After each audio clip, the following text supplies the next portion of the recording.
Hello అండి, అందరూ ఎలా ఉన్నారు? నేనైతే చాలా బాగున్నాను. ఈరోజు మన రెసిపీ వచ్చేసి బంగాళదుంప ఫ్రై.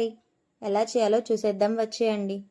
ముందుగా 1/2 kg బంగాళదుంపలు తీసుకొని శుభ్రంగా కడుక్కొని సగం సగం ముక్కగా కట్ చేసుకొని కడాయిలో వేసుకొని వాటర్ పోసుకొని బంగాళదుంపలు ఉడకబెట్టాలి. దుంప ఉడికిందో లేదో ఫోర్క్ కానీ చాక్ కానీ యూస్ చేసి చెక్ చేసుకోవాలి. దుంప ఉడికిన తర్వాత స్టవ్ ఆపేసి కొంచెం చల్లారిన తర్వాత దుంప పైన తొక్కు మొత్తం నీట్గా తీసేయాలి.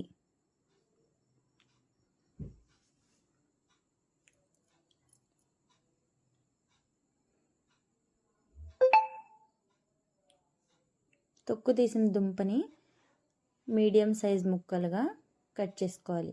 అలాగే 2 ఉల్లిపాయలు, 2 పచ్చిమిరపకాయలు చిన్నగా కట్ చేసుకొని పక్కన పెట్టుకోవాలి. ఇప్పుడు స్టవ్ మీద కడాయి పెట్టుకొని ఫ్రైకి సరిపడా ఆయిల్ పోసుకొని అందులో సాయమినపప్పు, ఆవాలు, జీలకర్ర వేసుకొని దోరగా వేగనివ్వాలి. ఇందులో 4 రెబ్బల వెల్లుల్లిపాయలు, అలాగే 2 రెబ్బల కరివేపాకు వేసుకొని చిటపట్లాడనిచ్చి ఇందులో చిన్నగా కట్ చేసిన పచ్చిమిర్చి, చిన్నగా కట్ చేసిన ఆనియన్స్ వేసుకొని లైట్ బ్రౌన్ కలర్ వచ్చేంత వరకు ఫ్రై చేసుకోవాలి.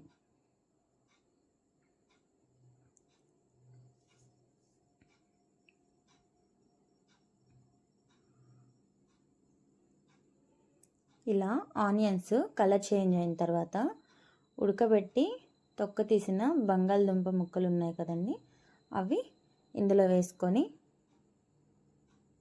చక్కగా ఒకసారి మిక్స్ చేసుకోండి. ఇప్పటి నుంచి కర్రీ మిక్స్ చేసుకుంటూ ఉండాలి, లేదంటే అడుగంటుతుంది. ఉడకబెట్టాం కాబట్టి బాగా అడుగంటుతుంది. అడుగంటకుండా చక్కగా మిక్స్ చేసుకుంటూ ఉండాలి.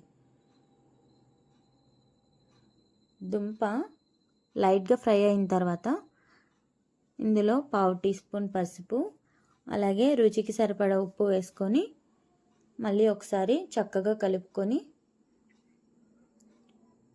ఫ్రై చేసుకోవాలి.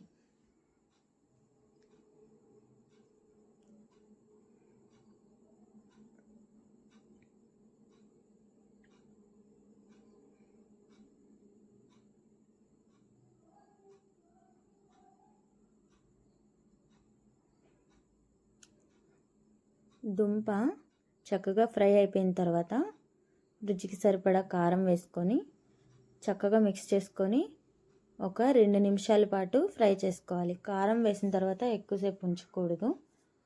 2 మినిట్స్ ఉంచి స్టవ్ ఆపేయడమే. చూసారు కదా కర్రీ ఎలా చేశాను. ఇంకా ఏమైనా కొత్త రెసిపీస్ కావాలంటే నాకు కామెంట్ చేయండి, లైక్ చేయండి, షేర్ చేయండి, సబ్స్క్రైబ్ చేయండి.